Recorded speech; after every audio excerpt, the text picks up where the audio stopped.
Hello everyone, and welcome back to our professional development series. Today, we're unpacking a term you've likely heard but might find a bit slippery: discourse analysis. Let's dive in. The first way to understand discourse analysis is as linguistic analysis. Traditionally, grammar obsesses over the sentence. It looks at clauses, verbs, and nouns in isolation.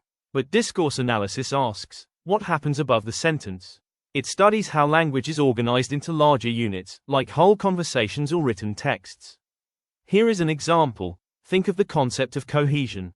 If I say, Jane was late. She missed the bus, the word she is a cohesive tie that links the two sentences together. Without that link, the text falls apart. A discourse analyst doesn't just check if the grammar is correct, they check how those invisible threads hold the entire text together. The second perspective highlights the social and interactive nature of language. We cannot separate language from the society that uses it. Language isn't just a code, it is a social action. This means discourse analysis is deeply concerned with things like power, inequality, and how we perform our identities through speech. Consider a conversation between a doctor and a patient. A discourse analyst might study who asks the questions and who interrupts whom.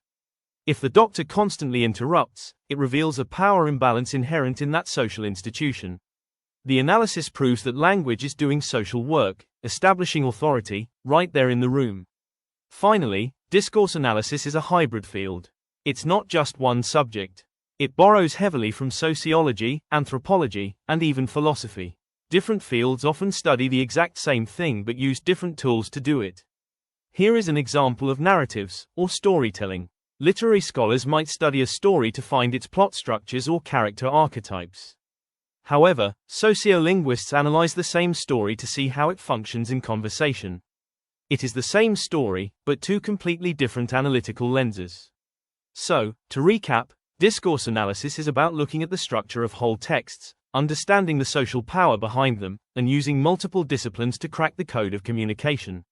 Next step for you, in your next class, try the cohesion example I mentioned earlier.